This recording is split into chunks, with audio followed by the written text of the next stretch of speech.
What does it actually cost to live in Abbotsford? Right now, you can find a detached home here in Abbotsford for $950,000. But that's actually only a part of the equation when trying to figure out that true cost of living. In today's video, I'm walking you through the following four things: rent prices, real estate prices, transportation prices, and food prices. These are the four big numbers you need to figure out to determine the true cost of living here in Abbotsford. Let's dive in. First, let's look at rent costs. Right now, you can rent a 1-bed, 1-bath apartment here in Abbotsford for approximately $1,485. A 2-bed, 2-bath apartment will cost you around $1,946. And if you're a family that's looking to rent a 3-bedroom detached home, the rent for the entire home will range between $2,500 to $3,000 depending on the location and the age of the home. But when you're comparing these rent costs to Vancouver, right now a 1-bed, 1-bath condo in Vancouver will cost you approximately $2,300 in rent. A 2-bed, 2-bath condo will cost you approximately $3,000 in rent. When you're comparing renting here in Abbotsford versus Vancouver, rent is definitely cheaper. Next, let's look at housing costs. Right now, you'll find a detached home here in Abbotsford around the purchase price of $950,000.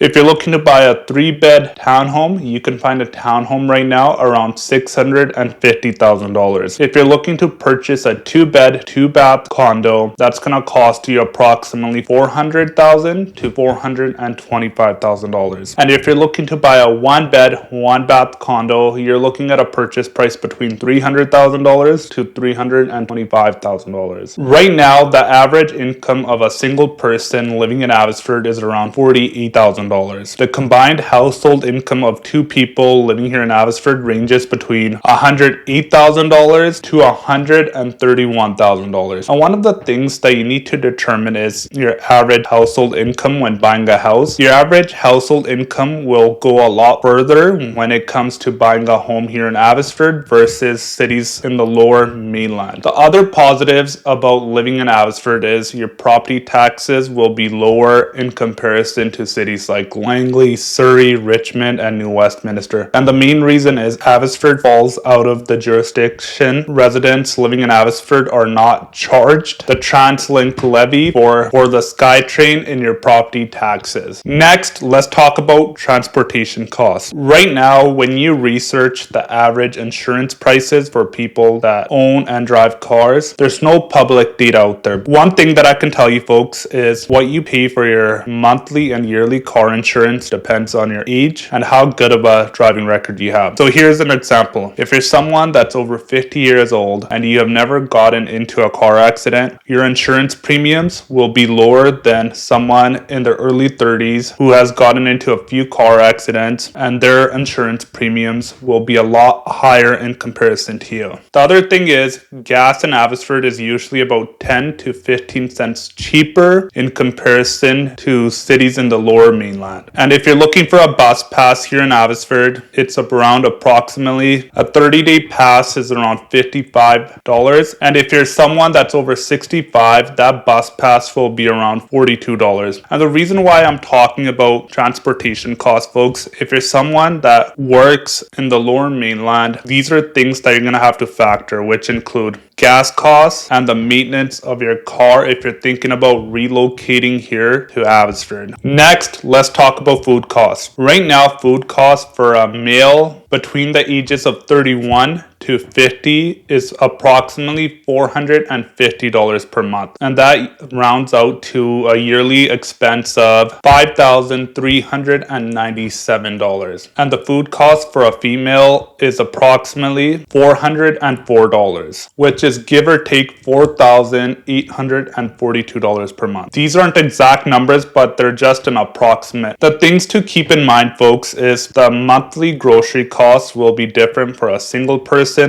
versus a couple, and the grocery cost for a couple will be lower than a family with 2 or 3 small children. But one of the bonuses that you'll find living here in Abbotsford is you can actually shop at local farmer market, where you get more variety for produce. Things like in the summer you have access to fresh blueberries, strawberries, raspberries, apples, and if you're someone that loves eating breakfast and you love eggs, you can actually buy eggs from a local specialty store. When it comes to eating out and you're comparing Abbotsford to Vancouver, there were no definite numbers giving you the average dining out cost in Vancouver versus Abbotsford. But one thing that you can factor in is if you're going to dine out here in Abbotsford, you avoid the parking costs. When you're thinking about moving to Abbotsford, these are the couple of things that you need to determine. What you do for work and where you work matters. Let me give you an example. Suppose you're a young couple, but both of you work out in Langley and New Westminster. The two things that you're going to have to keep in mind is your monthly gas costs and car maintenance. Over time, those things will add up. The other thing you have to factor in is your commute to work and back to work. That could mean that you're in your car a couple of hours a day. Right now, as technology and EV progresses, you might have that option of getting an electric car, which can help reduce your monthly fuel costs. When I'm talking to people that are thinking about relocating to Abbotsford, one of the most important conversations we have is where they work and how long their commute is to work. And the other common question people will ask me is, Gary, how long does it take from Abbotsford to Langley or Abbotsford to Surrey or Abbotsford to Westminster? And I always say it depends on traffic. But one of the positives right now is when you live in Abbotsford, there are different routes that you can take to getting to Langley, South Surrey, and the list goes on, because we live by a lot of farm roads, and one of the most popular routes right now is Zero Avenue. But another thing that we talk about is that if you're thinking about moving to Abbotsford, please factor in where you work, your commute to work, and what kind of lifestyle do you want to live. If you're a young couple that loves dining out, trying new cafes, walking to places, Abbotsford